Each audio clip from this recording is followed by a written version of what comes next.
Bonsoir et merci de votre attention. Le prince Philippe s'est rendu à Anzy, là où ce matin un car allemand a pris feu. À son bord des jeunes, le bilan fait état de plus de 10 morts, on va y venir. Mais d'abord la visite. Peu après 13 h, le prince Philippe s'est rendu au centre de crise. Il a rencontré les rescapés. Nadia Bouria, Emmanuel Dupont. C'est peu avant 13 h que le prince Philippe est arrivé au centre de crise installé dans l'école communale du centre. Les caméras et les journalistes ont été tenus à l'écart, sans doute pour préserver ses victimes déjà sous le choc. Le prince a rencontré ses rescapés, mais aussi les membres de la Croix-Rouge et les psychologues. Beaucoup semblent perdus et s'interrogent sur cette personnalité venue leur rendre visite, mais qu'ils ne reconnaissent pas. Un peu plus tard, c'est le ministre de l'Intérieur, Patrick De Waal, qui a rejoint le site. Ensemble, ils ont réconforté et interrogé ces victimes sur leur état de santé notamment. Certains ont l'air inquiets ou hagards, d'autres donnent des nouvelles, sans doute à leurs proches. Après une vingtaine de minutes sur place, les deux hommes se sont rendus sur les lieux de l'accident. Derrière cette bâche, la carcasse de l'autocar calciné. Les experts qui étaient en train d'effectuer des prélèvements ont expliqué leur mission. Ensuite, le prince Philippe et Patrick De Waal ont quitté les lieux pour laisser les enquêteurs poursuivre leurs investigations. L'accident s'est donc produit tôt ce matin. Le car avait quitté Cologne en Allemagne à 1 h dans la nuit. Alors qu'il circulait sur l'autoroute pour une raison qui reste inconnue, le feu s'est déclenché. On parlait ce matin de 12 tués. Il y en a finalement 11. Une dame n'a pas pris le car en toute dernière minute. Frédéric Pellissier, Samuel Lerat. L'autocar venait du sud de l'Allemagne, de Munich, direction Paris. Il a terminé son parcours de manière tragique à quelques mètres de la frontière française. L'accident s'est produit vers 5 h 15 ce matin. Pour des raisons toujours indéterminées, le poids lourd s'est immédiatement embrasé. Et les flammes, elles sont arrivées ici, là, jusqu'au bout, là-bas, derrière. Là. C'est tout ce que j'ai vu, en fait. Ça a quoi? Ça a explosé ou c'était vraiment un incendie énorme? Ça fait comme une bouteille de gaz, en fait. Une grosse boule, et puis ça a commencé à... Ça a bien claqué, ouais. Les pompiers n'ont pu qu'éteindre le brasier. À l'intérieur de l'autocar, au moins 11 morts. Des personnes prisonnières des flammes qui n'ont pas pu s'extraire du véhicule. J'ai vu des gens qui s'étaient sortis dans les vitres. Ils sautaient parce qu'ils n'arrivaient pas à ouvrir les portes. En premier moment, le chauffeur, il était notre chauffeur. Je parlais avec lui, il était allemand. Et il m'a dit qu'il n'arrivait pas à ouvrir les portes depuis dedans. Il est sorti de la fenêtre dehors. Et il a ouvert les portes manuellement dehors pour que les gens puissent sortir. Mais... Et les gens sont passés par les fenêtres du haut, sont sautés par les fenêtres. Et après, ça faisait comme des bruits de fusil, quoi, en fait. Le plan catastrophe a été immédiatement déclenché. Il y a 37 blessés légers. Ceux-ci ont été évacués vers les hôpitaux de la région où ils sont restés peu de temps. Il y avait 2 conducteurs dans le bus qui se relayaient étant donné le long trajet. Il y a le chauffeur qui était en poste à ce moment-là. Malheureusement, lui n'a pas survécu. Mais l'autre chauffeur, lui, est, disons, indemne ou alors blessé très légèrement. Cette personne a d'ailleurs permis le sauvetage de certains occupants du car en sortant par la fenêtre et en ouvrant les portes du car de l'extérieur. Une enquête a bien entendu été ouverte par les autorités judiciaires pour tenter de comprendre les circonstances de cette catastrophe qui a coûté la vie à au moins 11 personnes. Oui, la question ce soir, c'est qu'est-ce qui a bien pu provoquer un tel drame? Les enquêteurs sont restés sur place toute la journée. Alors examinons maintenant les différentes pistes possibles. Excès de vitesse ou fatigue du conducteur. On retrouve Frédéric Pellissier avec Didier Clip. Aucun détail ne doit être négligé. Le DVI, la cellule d'identification des victimes, a été réquisitionné afin de trouver le moindre indice, mais aussi pour tenter d'identifier les corps des victimes. Experts en incendie, en accident de la circulation, mais aussi médecins légistes sont sur place. Pour tenter de comprendre les circonstances de la catastrophe, des témoignages d'autres conducteurs vont se révéler capitaux. Premier élément, l'autocar roulait très vite. C'est le témoignage volontaire, je dis bien, d'un routier qui a été dépassé par l'autocar et qui s'est arrêté ici sur le parking derrière nous et qui s'est porté tout de suite sur les lieux, puisque c'est lui qui a provoqué l'appel, etc. Parce qu'il avait été frappé d'être dépassé par un autocar à grande vitesse et de le retrouver quelques kilomètres plus loin en train de brûler. Aucune hypothèse n'est écartée. Un assoupissement du conducteur, un malaise de celui-ci. Les enquêteurs se veulent toutefois extrêmement prudents. Toute information doit être traitée avec précaution. Seuls des éléments objectifs peuvent être avancés. La seule évidence, c'est que le choc, l'impact a été ultra violent, comme vous avez pu le voir. Les blocs de béton extrêmement lourds ont été propulsés très loin. Donc il est clair et net que cet autocar ne circulait pas lentement et que le choc a été ultra violent. Ça, c'est une évidence. Plus tard, dans l'après-midi, après le dégagement des victimes, la décision a été prise de transférer le car vers un autre lieu. Les enquêteurs souhaitent tout examiner au calme. Image surprenante également, le retour d'un des passagers sur les lieux du drame. Je ne sais pas, nous étions en train de dormir avec ma femme.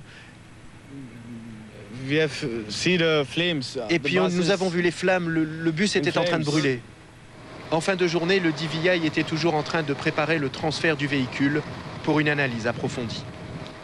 Frédéric Pellissier, bonsoir. Vous êtes en direct depuis Anzy. Un constat à propos des causes de l'accident, c'est toujours le flou ce soir.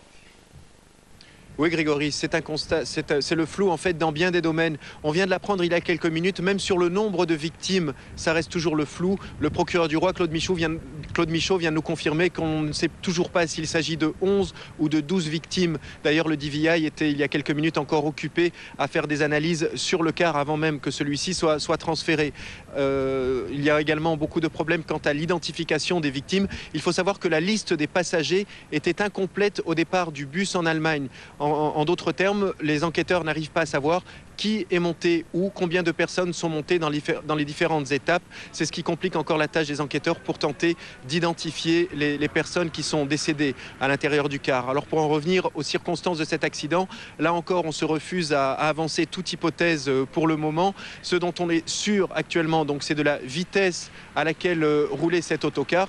Mais évidemment, pour le reste, on se refuse vraiment à tout autre commentaire. On attend évidemment les résultats de l'autopsie du chauffeur du car, une autopsie qui devait avoir lieu dans le courant de l'après-midi, mais qui a été postposée par les médecins qui devaient l'effectuer. On attend également d'autres témoignages, d'autres conducteurs, et on attend évidemment surtout des informations capitales du témoignage du deuxième chauffeur de l'autocar.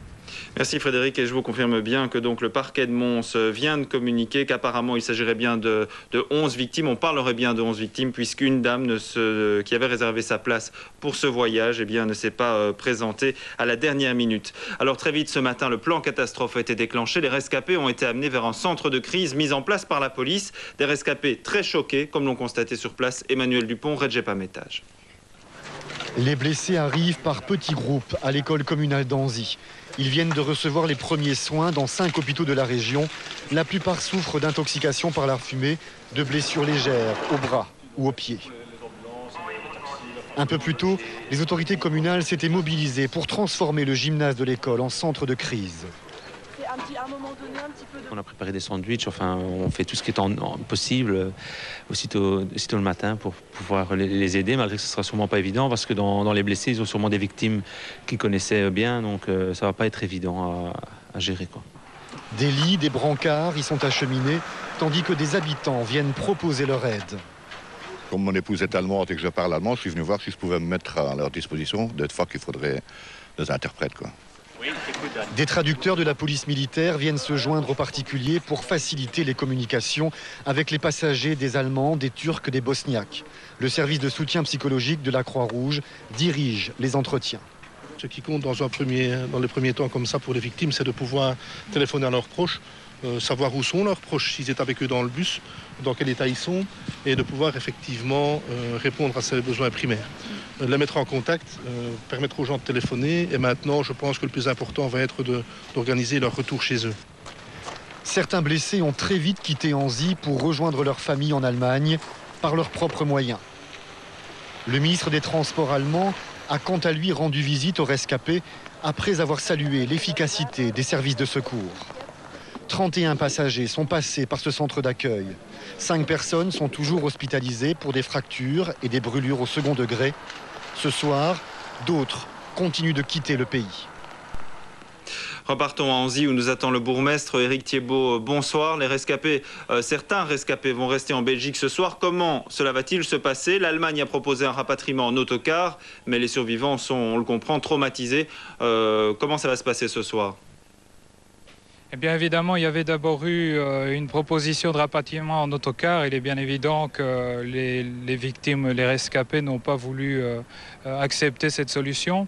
Donc maintenant, on s'achemine vers une solution de mise à disposition de voitures de location pour les personnes qui veulent retourner en Allemagne. Donc ce sont des voitures de location qui seront pilotées par des membres de l'ambassade d'Allemagne. Alors il y a quelques personnes qui désirent rester en Belgique parce que soit que leurs compagnons ou leurs compagnes sont encore à l'hôpital et donc ils désirent rester ici et dormir, passer cette nuit pour les voir demain. Éric Thibault, doit-on s'attendre dans les heures qui viennent à voir arriver les familles des victimes et si oui, comment vont-elles être prises en charge? Oui, probablement qu'on va avoir un afflux à ce niveau-là dans les heures qui viennent. En tout cas, on ne pourra pas organiser de chapelle ardente avant lundi, d'après les instructions du parquet. Merci à vous et je vous rappelle donc le bilan de cet accident qui s'est produit ce matin à Anzy. Ce soir, on parle bien de 11 morts et de 37 blessés.